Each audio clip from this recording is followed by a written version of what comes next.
بسم الله الرحمن الرحيم، وصلى الله على سيدنا محمد وعلى آله وصحبه.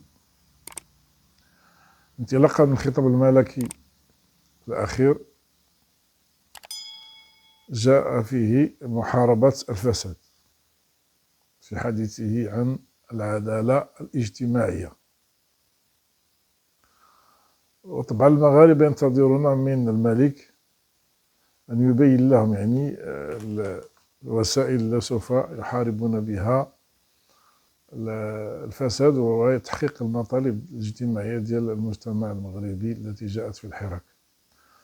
إذن في هذا الفيديو عنوانته العنوان محاربة الفساد في الخطاب الملكي. سوف أتحدث إن شاء الله عن اقتصاد الريع، لأنه أيضا من الأشياء التي يشتكي منها المغاربة، وأتحدث أيضا عن تكافؤ الفرص، لأن دون تكافؤ الفرص الطاقات المغربية سوف تجد صعوبة في الانطلاق وفي الإنتاج إلى غير ذلك. ثالثا احترام الملكية. رابعا احترام خصوصية المال في الأبناك. إذن هذه هي المسائل التي سوف أتحدث عنها، لأنها هي التي تعوق دون التقدم وتجعل تكون عرقلة وعراقيل للنمو في الدولة المغربية.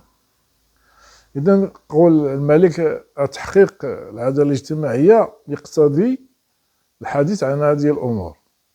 المسألة الأولى اقتصاد الريع. اقتصاد الريع هو يعرقل النمو الاقتصادي لأي دولة. لماذا؟ لأن هناك ناس يعملون وناس لا يعملون. مثلا إذا كان في المغرب 80% يعملوا نشيطين والباقي 20% الأخرى لا يعملون شيئا، فإنهم يأكلون الفائض على 80%، ويبقى المغرب يدور في حلقة مفرغة ولا يحقق النمو. إذن هذه المسألة ديال اقتصاد الريع يجب أن تنتهي. ومن المسائل اللي تشتكي منها المغاربة مثلا هي الكريمات، مسائل اقتصاد الريع راه معروفة. هذه المسألة هذه خصها تحيد. إلا ما حيدات راه هناك عرقلة للتقدم في المغرب. المغرب ما يمكنش يتقدم شي خدام وشي ما خدام. والدولة راه حاولت الإصلاح في هذه المسألة هذه، ربما جاء بشكل بطيء وفي سرية، لكن يجب أن يكون علنا حتى تكون واحد الاستجابة لرغبات المواطن ودفع الأمور التي تحدث الاحتقان في الشعب المغربي. هذه المسألة هذه ديال اقتصاد الريع مسألة مهمة جدا عند المغاربة، وهي التي يتكلمون الناس عنها في النوادي ديالهم، في المقاهي ديالهم، في الاجتماعات ديالهم إلى غير ذلك. هذه المسألة هذه يجب التحقيق ديالها. وطبعا راه جات في الخطاب الملكي تحقيق العدالة الاجتماعية ومحاربة كل الأمور التي يمكن فيها أن يكون فيها فساد أو تكون فيها عرقلة. وفي الخطاب جاء أيضا حتى عرقلة النمو الاقتصادي إلى غير ذلك. فتحقيق هذه الأهداف لابد من القضاء على اقتصاد الريع. إلا بغينا البلاد تقدم لابد. تيقول أن تركيا تتشجع أي إنسان تينتج ولو كان أجنبي، ولكن حتى غير تركي. وتركيا انطلقت وإلى آخره وحققت واحد النمو كبير. حنا عندنا كانت خطط للتنمية منذ بداية الملك هذا، العهد ديالو صراحة قام بواحد المسألة فيها خطط، فيها محاولة تنمية المغرب، لكن لم تحقق الهدف المرجو إلى حد الآن. والسبب أو بشكل كبير السبب ربما بعض العراقيل من اقتصاد الريع، لأن الإنسان اللي تعيش دون عمل هذا إنسان سلبي في المجتمع. اللهم إلا كانت شي أمور أخرى اللي ضرورية، هذه راه مسألة خاصة يجب الإصلاح فقط. ولا كان أي مغربي يحتاج إلى المساعدة، هذا مسألة أخرى. المسألة الثانية اللي تحدث عنها تكافؤ الفرص.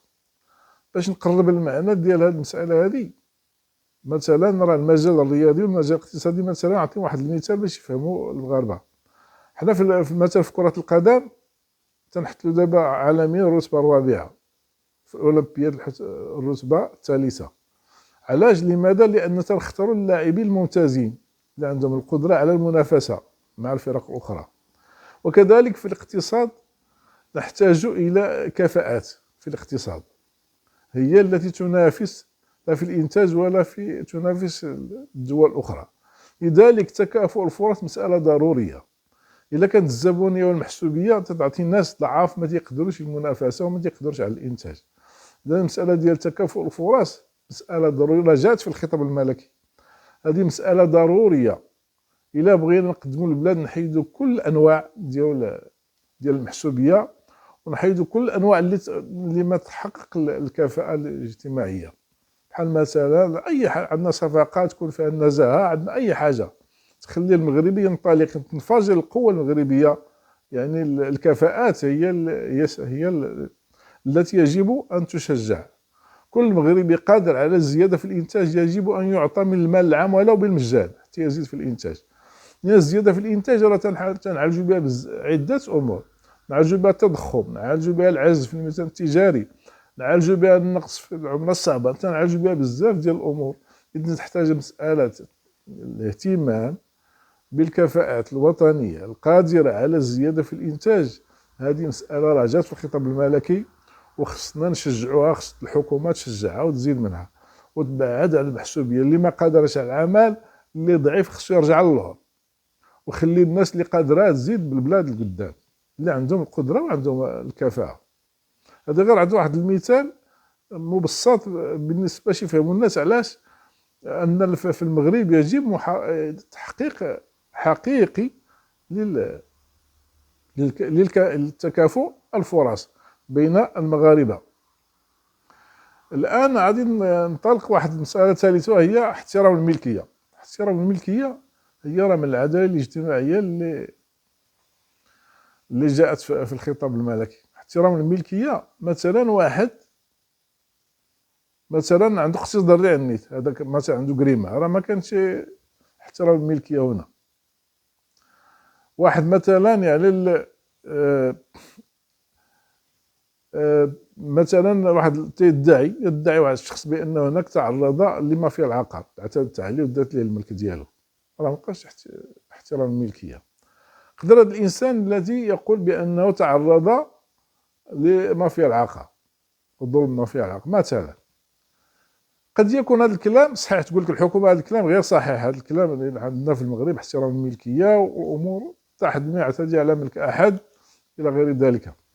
لكن هذا الكلام اللي تيقول هاد الناس هادو في اليوتيوب غادي يتكلموا مجموعة من الناس يقول لك راه كاين مافيا العقار، دات لي داري، دات لي الممتلكات ديالي، دات لي الوزين ديالي، دات هاد الناس يجب التحقيق معهم. إلا كانوا تيكذبوا يتحاكموا، وإلا كانوا قالوا الحق يجب أن ينصفوا فورا، لأن هذا الكلام ديالهم راه خطير، هو اللي عادي يؤدي إلى ناس آخرين ما يدخلوش الفلوس للمغرب، ما يستثمروش في المغرب، منهم المغاربة وحتى غير المغاربة.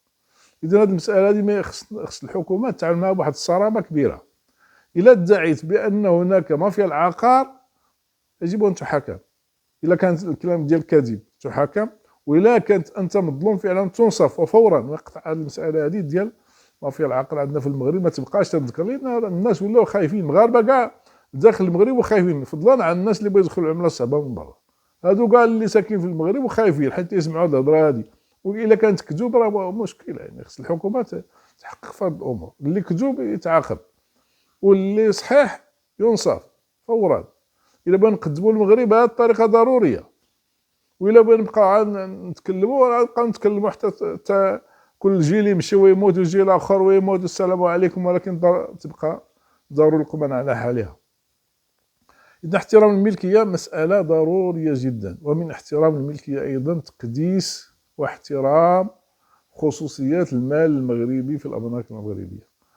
ما يمكنش يسمح لشي واحد ولو مديرية الضرائب، حتى شي واحد ما يسمح ليش يوصل المال ديال المغاربة في الأبناك. راه إلا وصلت مثلا بأي طريقة أي جهة تستطيع أن تصل، وهذا صحيح لا ما صحيح الله أعلم، ولكن المغاربة تيقولوا هذا الكلام، يعني في النوادي ديال المغاربة في المقاهي ديالهم تيقولوا أن هناك ممكن الضريبة تاخذ لك مالك من البنكة إلى آخره. اش داروا المغاربة؟ هزوا فلوسهم من البنكة ودخلوا للديور، هذه راه خسارة كبيرة. المال خصو يخدم باش يزيد في الإنتاج. المال إلا درنا هذه المسألة هذه ما نخلوش المال يدخل من الخارج، من المغاربة اللي 5 المليون ولا 6 المليون برا. إلا تنديروا هذه المسائل خطيرة على الاقتصاد الوطني. هذه المسألة هذه راه جات في الخطاب الملكي، ما دام الملك تكلم على العدالة الاجتماعية فهذه المسألة هذه يجب احترام المال الموجود في الأبناك حتى حد ما يوصلوا، يبقى محترم. مادام المال جا المال ديالو شغلوا هذاك، منين يجيو منين بغا، جاو من برا جاو من الداخل شغلوا هذاك. لكن الا كانت كانت الضريبه بغات شي حاجه تمشي للمحكمه كباقي المغاربه، هذه هي العداله. ما تمشي انت مباشره الى المال ديالو، هذا راه دا واحد المشكل خطير. دخلوا الفلوس الناس للديور، ولا حتى اللي برا تيخافوا يدخلوا الفلوس، وحنا نقولوا بغينا نقدموا المغربي بهذه الطريقه. ما يمكنش المغرب يتقدم صراحه. يعني الدول اخرى راه تسمح المال يجي منين بغا، بحال سويسرا وغيرها، يجيو حتى سرقوا شغل كهذاك غير جيبها يدخل، هما تيستافدوا منه وداروا لاباس. في بريطانيا لا في سويسرا المال المقدس الى دخل البنكه ما يمسوا لك حد. علاش؟ لان تيستافدوا من هذه المساله هذه. حنا تنديروا العكس. وإلا كان هذا الشيء ربما هذه ربما دعايه حتى هي تقول الله اعلم، ولكن الا كان هذا الشيء خص الحكومه تقول تشرح وتملح في هذه المساله هذه، تقول ودي هذه المساله غير صحيحه او يجب اعاده النظر فيها او شيء من هذا. انا الان قلت المسائل الحقيقيه اللي تعاني منها المغاربه، وهي جات في الخطاب الملكي. اذا الملك تكلم على العداله الاجتماعيه وتكلم على تكافؤ الفرص، والا راه تيعني هذه الامور خصها تعالج. ما بغاش يفصل فيها لانه هو خطاب تناول عده مواضيع، ولكن انا حاولت ناخذ جمله واحده ونحللها ونربطها بالواقع الاجتماعي الموجود في المغرب الحقيقي. الناس اللي تيقعدوا في النوادي ديالهم في القهوات ديالهم في المجتمعات ديالهم تيتكلموا على هذا الشيء. وهاد الاجابات خص الدوله تجاوب على، الحكومه خصها تجاوب على هذه المسائل هذه الاجتماعيه حقيقيه هذه خارجه من المجتمع المغربي ماشي جايه من برا. هذه هي اللي بغيت نعالج في هذه المساله هذه. وأقول قولي هذا وأستغفر الله لي ولكم، والسلام عليكم ورحمة الله تعالى وبركاته.